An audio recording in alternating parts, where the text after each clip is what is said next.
Hello, welcome back. We're going to start with Yemen. We know that the situation there is dire, but this week we have had fresh warnings about just how bad it still might get.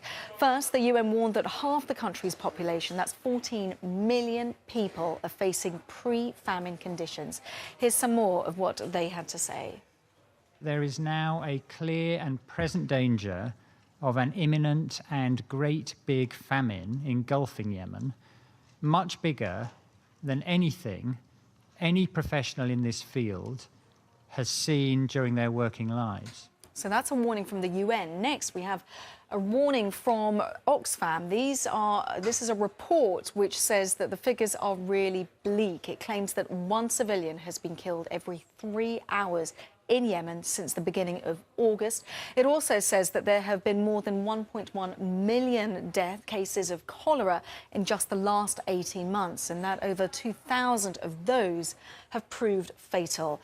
Well, with figures like this, it's really easy to see why the UN calls Yemen the world's worst humanitarian crisis. Its origins trace back to 2011, but the conflict really escalated in 2015 when a Saudi-led coalition intervened after the rebel Houthi movement seized control of much of the west of the country. There's much more background on all of this. There's an online explainer on our website. The situation has deteriorated drastically since then.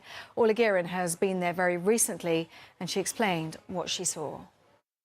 Well, I was quite shocked to see how much worse things had become. I was in Yemen 2 or 3 months ago, but on that occasion we were in the south, in the port city of Aden.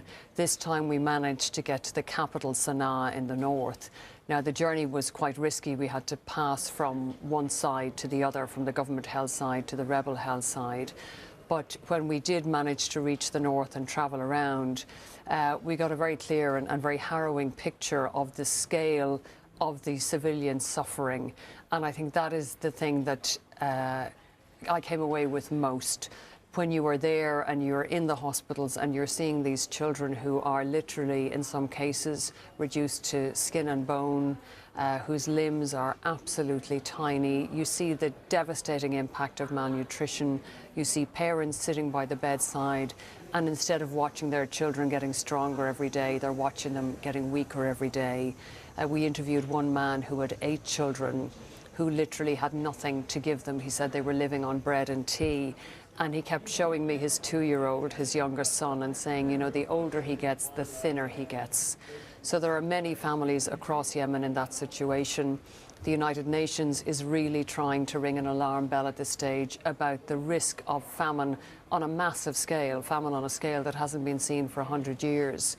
We were told by the UN Humanitarian Coordinator for Yemen, Lise Grande, that if there is no political settlement within the next 3 months, around 14 million Yemenis could be facing famine. And already the UN is saying that there are pockets of famine-like conditions all around the country, and when you travel around you can certainly see evidence of that.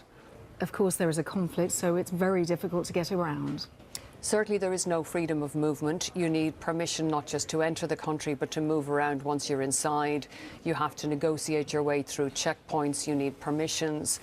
So you can't simply travel wherever you wish. And of course, there is the risk in certain areas, particularly of being hit by coalition airstrikes. But on this trip, we were in the country for about 2 weeks, and we did manage to cover quite a lot of ground. We were in the capital, Sana'a. We managed to go to the Red Sea port of Hodeidah, and we also managed to travel to the northern province of Sada, which is a Houthi stronghold from which Houthi forces are firing rockets across the border into Saudi Arabia. And we particularly wanted to go to Sada because there was an airstrike there 2 months ago which hit a bus full of school children. It was in a place called Dahian. The Saudi-led coalition initially said it was a legitimate military target, that there were military commanders on board the bus, that they were involved in recruiting child soldiers. Eventually, after an international outcry, it apologised for what it called collateral damage. But I can tell you that that collateral damage was these 42 schoolboys. And we went to their school, we saw the empty desks, the headmaster was pointing out to us, so-and-so sat here, so-and-so sat there, he was my brightest student. The boys were telling us about their friends who were gone. We met the fathers showing us pictures of their children, including one man who explained to me that there was almost an argument in the morgue between parents who were saying that they could recognize body parts of their children, so they would have something to bury. So somebody would say, this is my son, and somebody else would say, no, it's my child. And the only reason he was able to bury part of his son is because he was able to identify the remains by his teeth. So that was actually the reality of what took place in this airstrike. One of the things about this conflict is that it's very rare for independent witnesses, for outsiders, for foreign media to be able to go to these locations and verify what has taken place. But in this instance, as we were able to do that, we were able to see the parents, we were able to see the graveyard that has been opened for these young boys, 42 of them, and the empty graves that remain for the bodies that still have not been identified.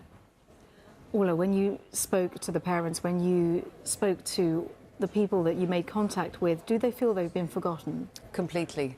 I mean, there is a sense on the one hand of either being forgotten or of never having been noticed. Some people said to me while we were there, it's not the forgotten war, we've been ignored from the start. There is a huge sense of having been let down by the international community.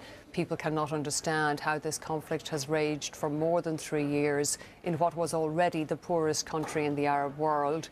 And as they would see it, there has been no meaningful intervention and no attempt to save their lives, no attempt to get the coalition to stop its air campaign, which has been completely devastating. I mean, by some accounts, there has been an airstrike in Yemen every 90 minutes for the last 3 years. And of course, people are also dying because of actions by the Houthi forces. They are accused by the United Nations of indiscriminate shelling, of planting landmines and so on. So you have a civilian population that is trapped between the warring forces, that has no way out. The Saudi-led coalition has imposed an air and sea blockade. It has stopped civilian flights coming in and out of the capital, Sana'a. So if you are a civilian trapped in Sana'a and you want to leave, you have no way out.